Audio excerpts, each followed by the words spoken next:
Welcome to the deep dive. Our mission, as always, is pretty simple. We take your sources, could be anything really, and we try to instantly pull out the core knowledge and maybe those surprising insights hiding inside. Yeah. Today, we've got a bit of a unique challenge, actually. We're doing a deep dive into just one narrative source. It's a story prompt called The Tiger and the Cat. And this is it's a fantastic exercise, I think, for anyone interested in, narrative design or storytelling. We're basically treating this short piece of text not as just a rough idea, but like a complete blueprint for a story. Right. Because in just these few paragraphs, you've got everything. High-stakes drama, really strong character contrasts, and even a clear moral structure. It's all kind of locked in there. Yeah. So we're here to sort of pull out those narrative nuggets for you and do it quickly. Absolutely. And the efficiency, that's what's so cool about this source, isn't it? Yeah. You read it, it takes maybe a minute, and you walk away with a full pitch. You've got the characters, the conflict, the moral test, even a, world-shaking cliffhanger right at the end. Definitely. So let's unpack that dramatic structure piece by piece. Okay, so what jumps out right away is the contrast. It's immediate, almost kind of jarring, the way the prompt sets it up. Yeah, no easing in. No, it just throws us right into the main confrontation. Okay, let's start there then. The opposites meet. So the physical setup, the scene is described as a deep jungle bordering a quiet village. Now, when you think about that setting, it feels loaded straight away. Oh, extremely effective. Yeah. That border, it's not just, geography. It's really a thematic line, isn't it? Like wild versus... Exactly. The jungle as the wild. It's raw power. It's instinct, natural hierarchy, ruled by strength. Right. And the village, well, that represents human influence, civilization maybe, but also perhaps the unpredictable, magic, cleverness, maybe technology, things the jungle doesn't understand.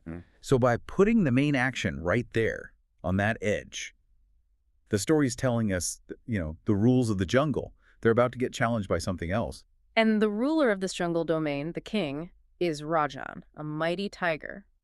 The prompt says he rules with strength and pride. He's basically the definition of power in this world. Precisely. Yeah, Rajan is the status quo. He's defined by his roar, his physical size, the fear he inspires. He's set up as this, immovable object. But then the moment we meet his opposite number, the whole thing gets destabilized.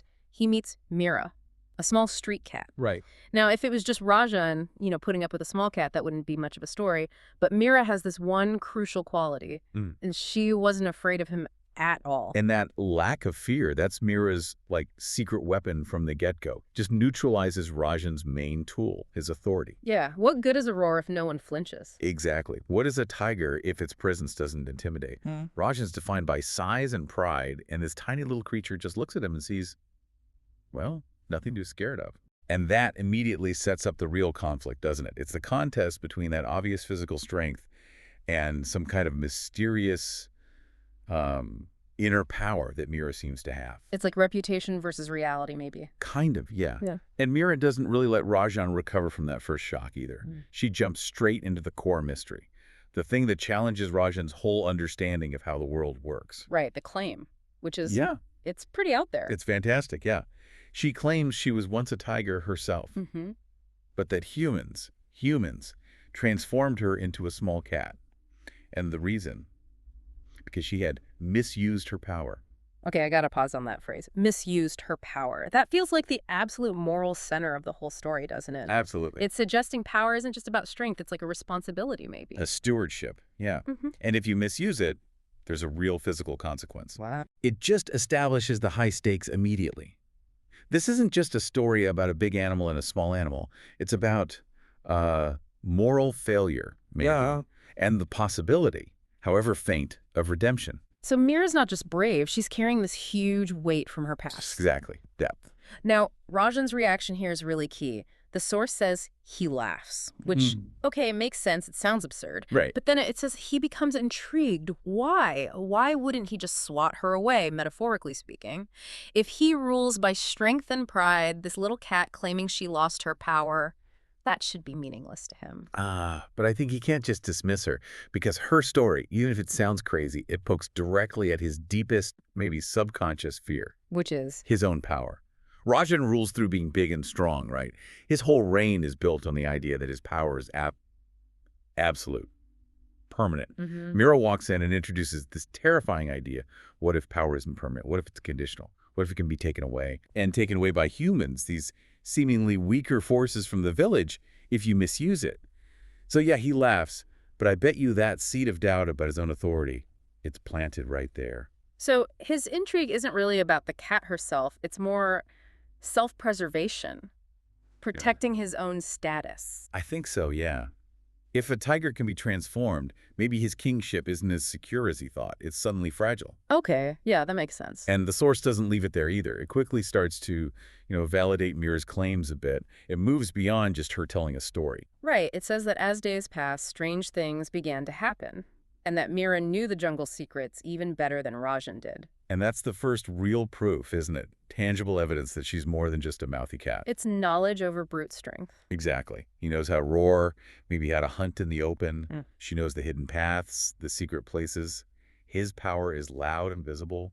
Hers is quiet, intimate, based on knowing things. Okay, so this shift sets us up for the real test. Yes, and the story structure here is quite elegant, I think. Mm-hmm. It doesn't just keep piling on more weird little things. It brings in a clear physical danger, Yeah. a threat that needs both of their different kinds of power. Which is where the hunters come in. Mm. The source introduces the ultimate danger. Hunters entered the forest.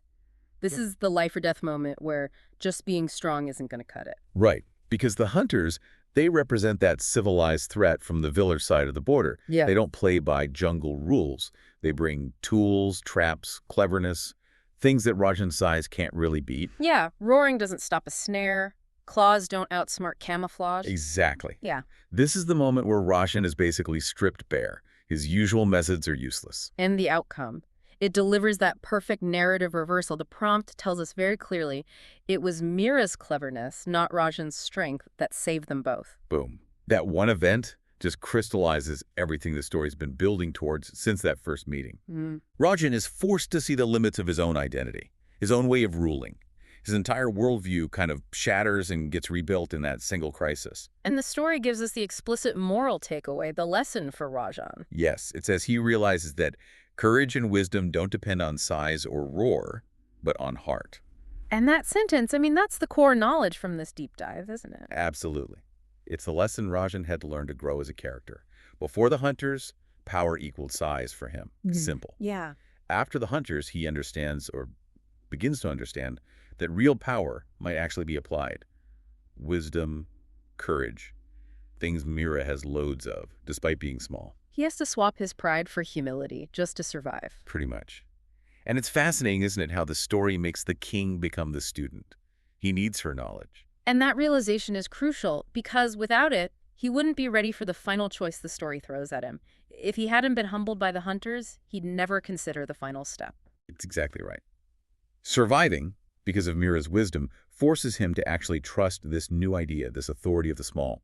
It prepares him psychologically for the massive tension of the final scene. And that final sequence, it kicks off with just the perfect atmosphere for high stakes. We move to the climax, and it's signaled by that classic symbol of big change coming. The blood moon. One night under a blood moon. Yeah, that's not just pretty window dressing. It's like narrative shorthand for destiny or transformation or danger. Right. It tells you, okay, whatever happens now is huge. It's probably magical, maybe irreversible. It really ramps up the feeling that we're about to see Mira's big secret unfold, and Rajan's now got a part to play in it. And under that blood moon, that charged atmosphere, Mira reveals, well, the next stage of her mystery. She makes her big request. She asks Rajan to trust her fully and help her reclaim her true form. So Rajan has just learned that size doesn't equate to power or wisdom. And now, bang, here's the ultimate test of whether he actually believes it. He has to risk literally everything. His safety, his position as ruler, maybe the stability of the whole jungle. All based on the word of this tiny cat he once laughed at. A cat who, let's not forget, claims she lost her power in the first place because she failed morally. Precisely. So what does this setup mean for the story's overall design? I mean, the prompt just leaves us hanging right there at the absolute peak of the tension. Yeah, Rajan has to make the call. Does this new understanding he has, this wisdom oversized thing, does it justify taking this massive leap of faith, an act that could potentially, unravel everything? It's such a profound question of faith versus consequence, isn't it? The whole story now pivots on whether Rajan's ego, his pride, has truly been overcome. Yeah. He has to choose. Stick with the known safety of his old strength-based rule, or gamble on the unknown potential of Mira's true self, whatever that might be. The whole power dynamic of their world rests on this single act of trust. Wow. So we started with just a simple contrast, right? A big, powerful tiger and this tiny, seemingly insignificant cat. And we've extracted this whole complex drama about transformation, about what authority really means, and that fundamental difference between power you're just born with, like Rajan's strength, and power that's maybe earned through wisdom, like Mira's cleverness. And if you loop back to that original idea, the misused power concept, the implication there is pretty deep too. How so? Well, the source seems to suggest that power, at least tiger power in this world, isn't just inherent. It's maybe more like a privilege. Something that can be taken away, withdrawn by these external forces, the humans, if that stewardship fails. Mira's entire story is like this constant, low-key warning to Rajan about the responsibility that comes with his own power. It's about the cost of power, maybe. Which brings us perfectly to that final, really provocative thought for you, the listener, to maybe carry away from this deep dive, something to chew on. If Rajan does choose to help Mira reclaim her true form, he has to accept the possibility, doesn't he, that she might still be the same tiger who misused her power the first time around. Right. He could be unleashing that exact same danger, that same potential abuse of strength, right back into his own jungle. So the question for you is, what decision would you make if you were in Rajan's paws? That's a fascinating dilemma to end on. Trust based on the wisdom he just learned, or caution based on her past history. Well, thank you for joining us for this deep dive into the heart of this short, but really quite profound narrative prompt.